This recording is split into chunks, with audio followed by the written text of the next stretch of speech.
Au nom du Père et du Fils et du Saint-Esprit. Amen. La paix de Jésus soit dans votre maison. Nous lisons le Saint Évangile selon Saint Marc, chapitre 10, versets 2 à 16.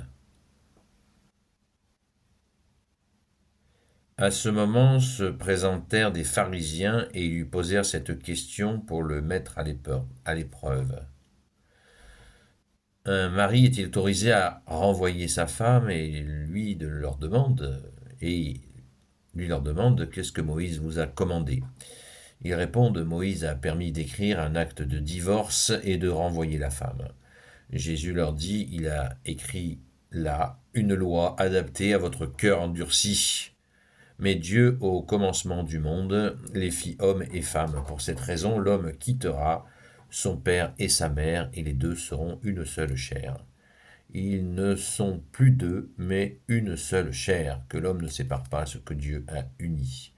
De retour à la maison, les disciples l'interrogent de nouveau à ce sujet, et il leur déclare celui qui renvoie sa femme et en épouse une autre commet l'adultère à son égard, et si une femme renvoie son mari et en épouse un autre, elle aussi commet l'adultère.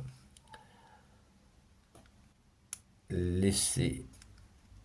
Certains lui amenaient de petits, de petits enfants pour qu'il les touche, mais les disciples leur faisaient des observations. Voyant cela, Jésus se fâcha et leur dit laissez les petits enfants venir à moi, ne les empêchez pas. Sachez que le royaume de Dieu est pour ceux qui leur ressemblent. En vérité, je vous le dis, celui qui n'accueille pas le royaume de Dieu comme un enfant n'y entrera pas. Puis il les embrassa et les bénit en leur imposant les mains. Alléluia, merci Jésus. Alors, la première partie a fait couler énormément d'encre, c'est à rien de le dire. C'est un très vaste sujet sur la question. Donc, moi, cette question, je la traite simplement en disant que donc déjà, ça nous renseigne que Moïse a taillé des lois pour s'adapter au cœur endurci que justement Jésus est venu ouvrir. Jésus est venu nous proposer d'abandonner notre cœur de pierre pour accueillir ce cœur de chair. Et la question qu'il faut bien comprendre je crois que la clé de la compréhension dans cette parole est, comme souvent, le contextuel, c'est-à-dire que il nous est même précisé, hein, c'est pas besoin de... Enfin si, on peut chercher, bien sûr, cherchons, c'est important de chercher, mais moi je raisonne de ma façon, et qu'on me dise si je suis dans l'erreur, mais si Jésus se donne la peine d'expliquer que, en fait, la répudiation se faisait en prenant un petit papier sur un coin de table, allez, euh, une femme commençait à vieillir, à avoir un petit peu ses formes qui se ramollissent, allez, un petit papier sur le coin de la table, tu dégages. Et à l'époque, une femme qui était répudiée, elle était jetée à la rue. Sa famille, du fait qu'elle était répudiée, était une honte pour la famille. Du coup, c'est des femmes qui se laissaient mourir dans la rue, hein. Donc il faut comprendre le contexte de la chose. Et Jésus a vu cette effroyable injustice. Il l'a vu de ses yeux vus. Et à mon avis, la suite découle de cela. Parce que je pense que Jésus, des gens qui ne s'entendent pas, qui se tapent dessus, Jésus ne va pas être opposé à ce que les gens se séparent, hein. À un moment donné, faut revenir, il faut descendre de la lune, quoi, hein.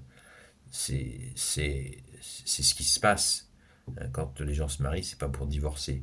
Alors, je sais bien qu'il y a plein de mauvaises raisons, hein, la divorcite aiguë, où les gens se préparent pas, comme c'était très bien avant, avec les fiançailles. Les gens voyaient s'ils étaient compatibles et après ils se mariaient. Ça, c'était la sagesse, évidemment.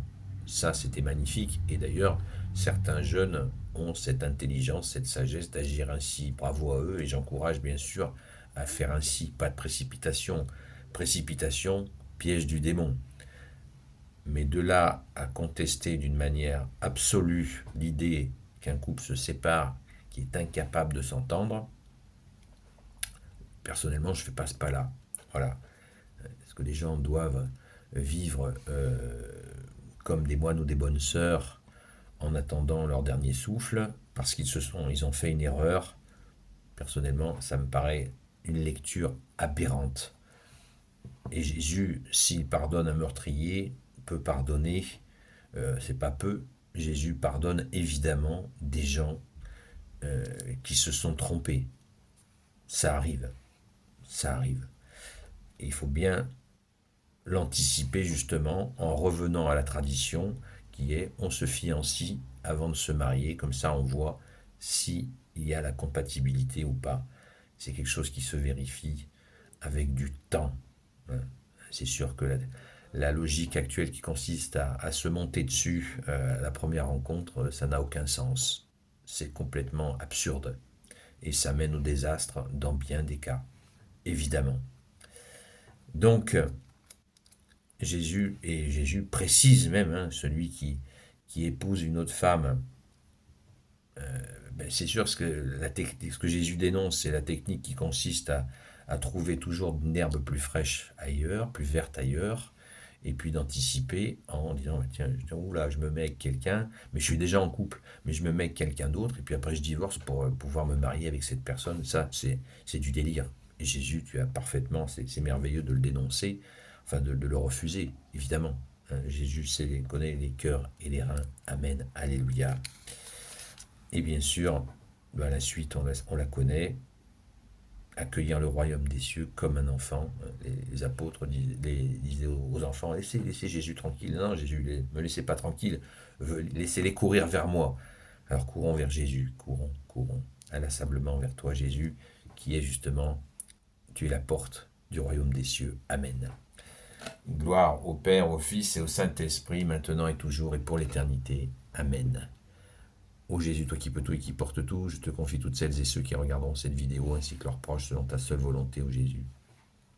Sainte Marie, Reine des cieux, toi l'Immaculée Conception, toi qui écrases le serpent, toi qui es la lune sous tes pas, toi notre Mère Notre-Dame, Saint Joseph, toi le juste et le saint, toi le sage, toi la terreur des démons, toi le saint gardien de la Sainte Église catholique apostolique, Sainte Marie-Madeleine, notre chère Sainte Patronne, et vous tous les saints et saintes amis de Jésus, Saint Michel Archange, Saint Gabriel Archange, Saint Raphaël Archange, et vous tous les anges qui servent Jésus, je vous confie toutes celles et ceux qui regarderont cette vidéo, ainsi que leurs proches, selon ta seule volonté, ô Jésus.